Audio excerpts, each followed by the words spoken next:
Hey, Black Hollywood Live. I'm Allie Kona Bradford, and I'm sitting here hanging out, waiting to meet Miss Princess Shaw. Today, we are going to be talking about a film called Presenting Princess Shaw, which is about a YouTuber who uploads her music online and gets discovered all the way out in Israel and has her song produced. It's a pretty cool story. We're going to have some great conversations, not just with her, but also the producer who found her and the man who documented the entire process. It's a really, really great story. I highly recommend you go see the film out May 27th, but until then, check out these interviews. I am here with Ido Haar. He is the director and responsible for this fantastic documentary.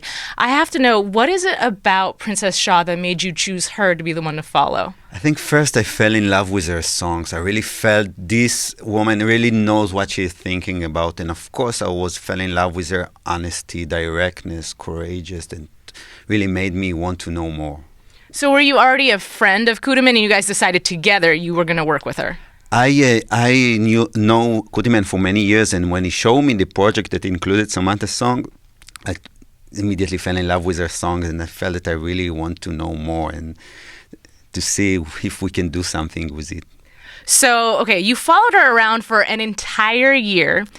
Well, on and off, obviously, you made a few trips.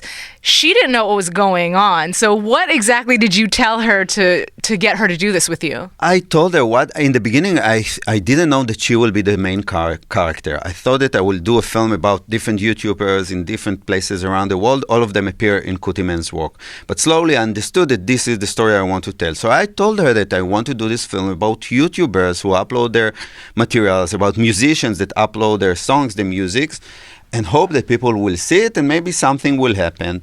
And yes, she was supposed to be one of those characters. And you're from Israel. You spent a lot of time, obviously, in New Orleans with her.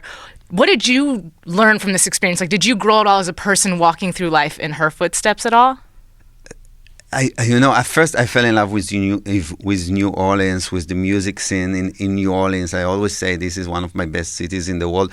And with Samantha, as much as I knew her more and more, we become friends. And really, it's something that for me, it's an adventure that I will never forget, those visits. But how do you, as somebody who's doing a documentary, because in this documentary, she went through some pretty low times. How do you just sit back and detach yourself and allow these things to happen without stepping in and trying to help? I was there, and if I could help, I helped. And I was with her and talking to her almost a couple of times in a week, trying to update and know what's going on. But she is a very strong person, and she gave me a lot of perspective about life and everything.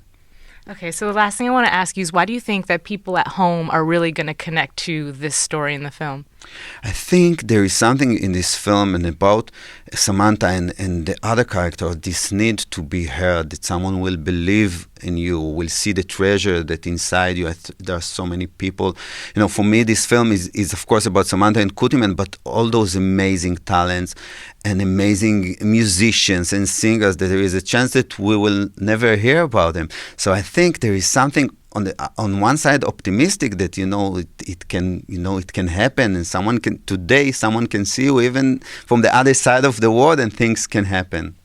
Okay, so then I know I told you last question, but I have to ask you, what do you hope then will come from this for both Samantha and Kudeman in their careers? Already I can say that they recorded a new album that I hope that will be released soon, and the songs that I heard 3 songs that they were like hysterical. They were so beautiful. So I really hope that the music career will continue and things will happen.